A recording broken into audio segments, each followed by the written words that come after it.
Hey, welcome back students. We are officially in Psych 520 and you should be very proud. We are in phase 2 of your research projects and you guys knocked it out of the park in Psych 510 and now we get to start in 520. This is the first video. It's covering Module 1 in 520 and just like 510, I'm going to be posting these.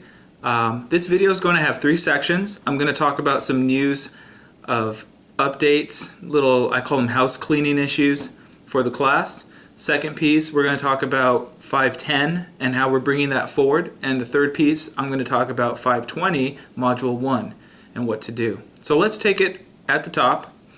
All of you are in this class, and we're in my last class. There's nobody new, and we all know each other. And we lost a few, but everyone who's in 520 was in 510 together. So welcome back your colleagues.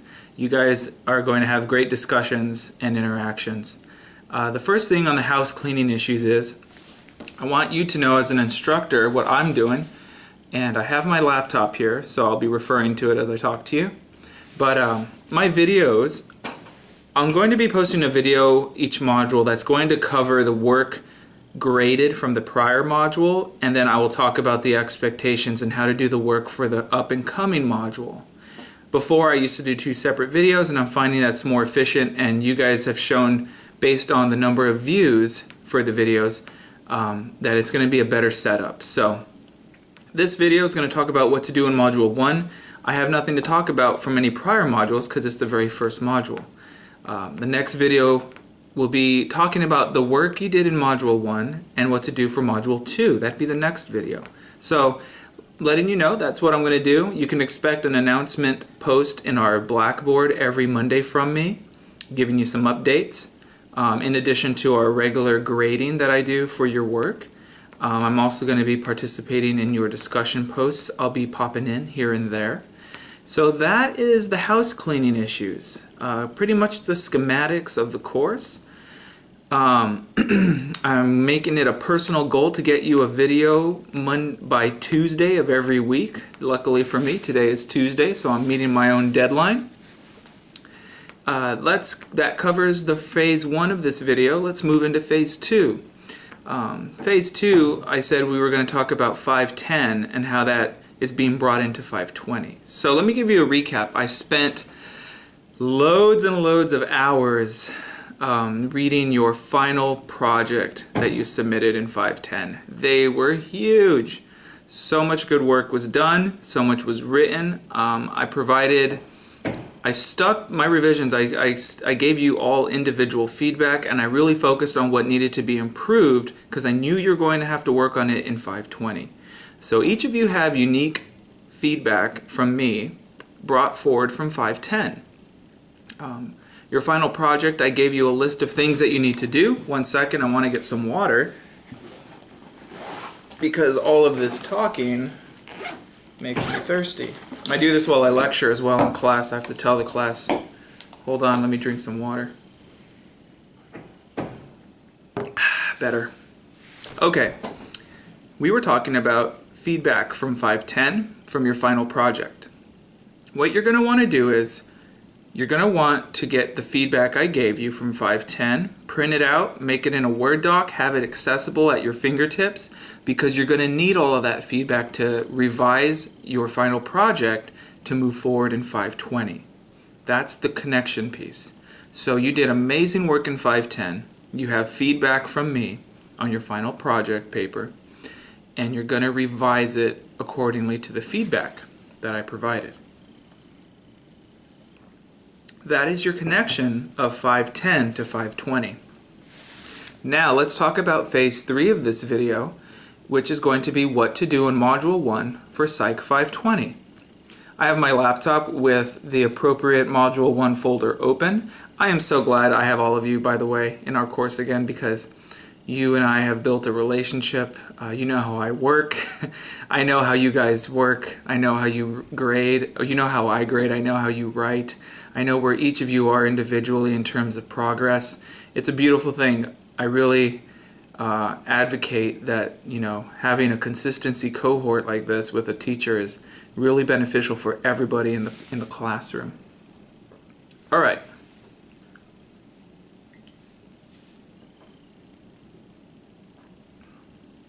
So we're in Module 1. And what you're going to be doing in Module 1 is you're going to be reviewing what you did in 510. You're going to be going further.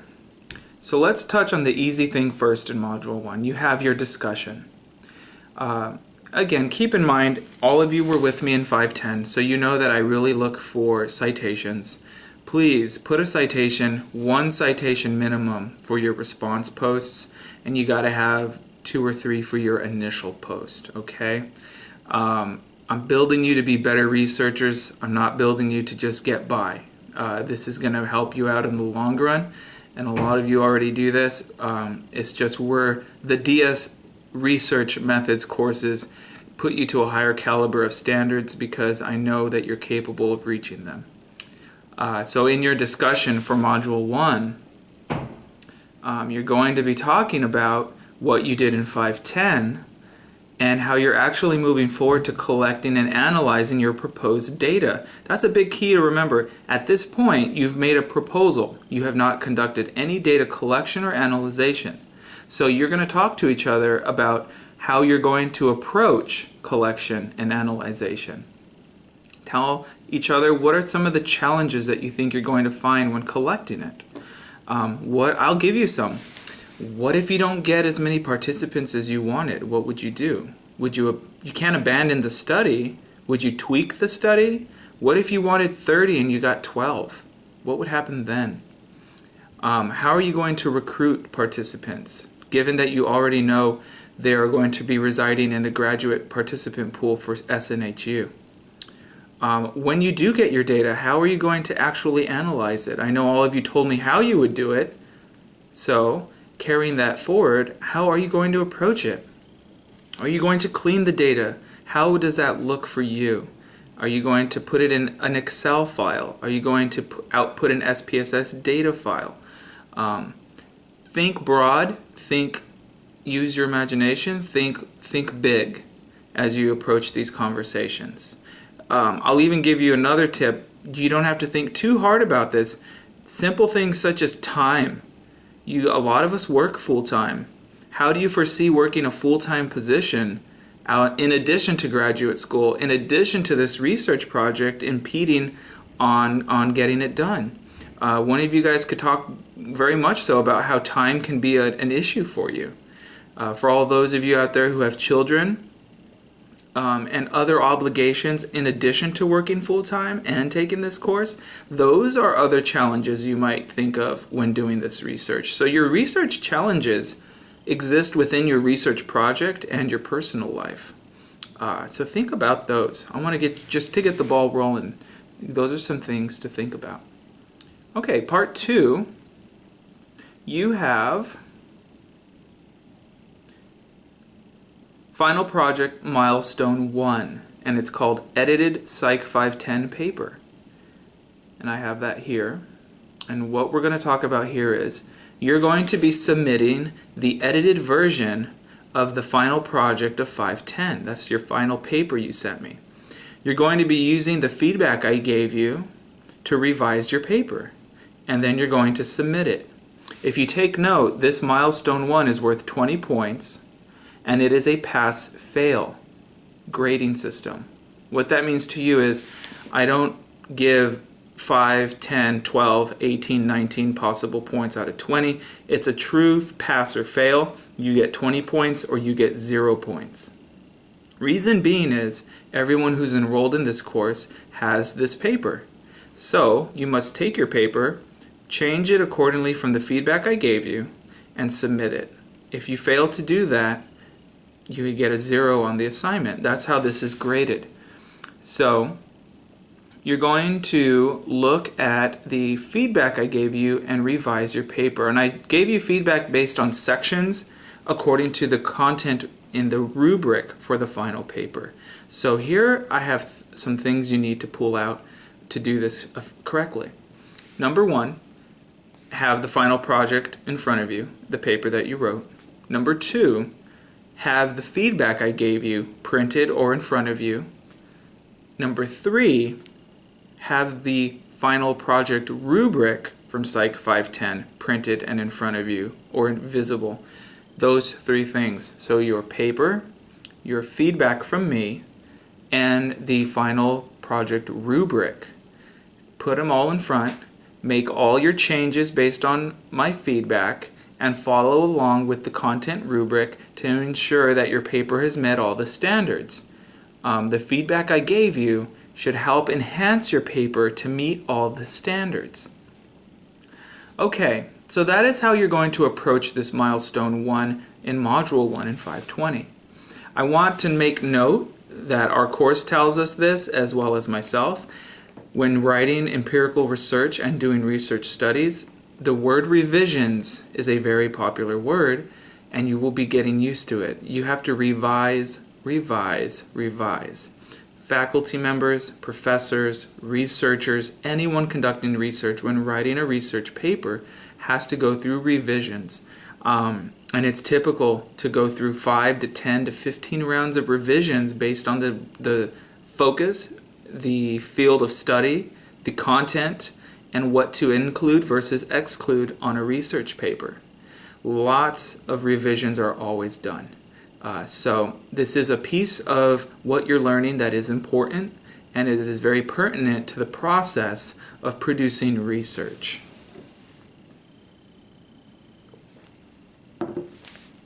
All right, any other things in Module 1? You have reading to do under Reading and Resources.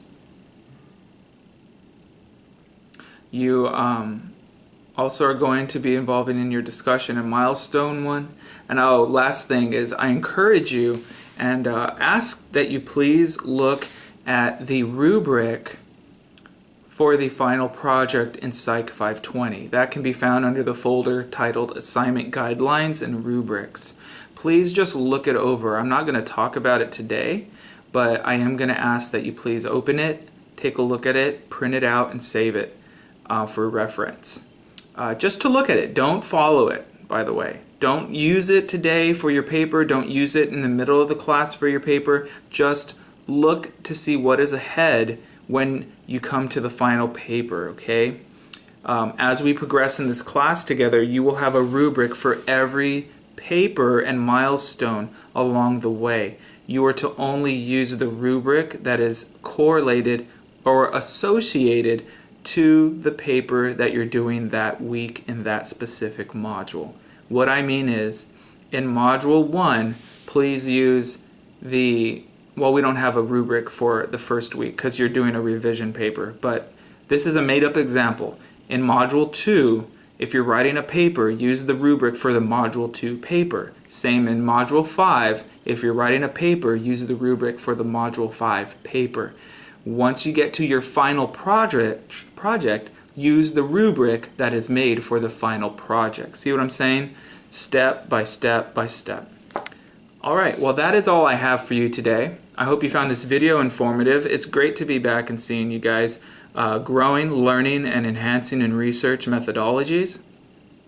I'm going to go, and I will see you soon. Bye-bye.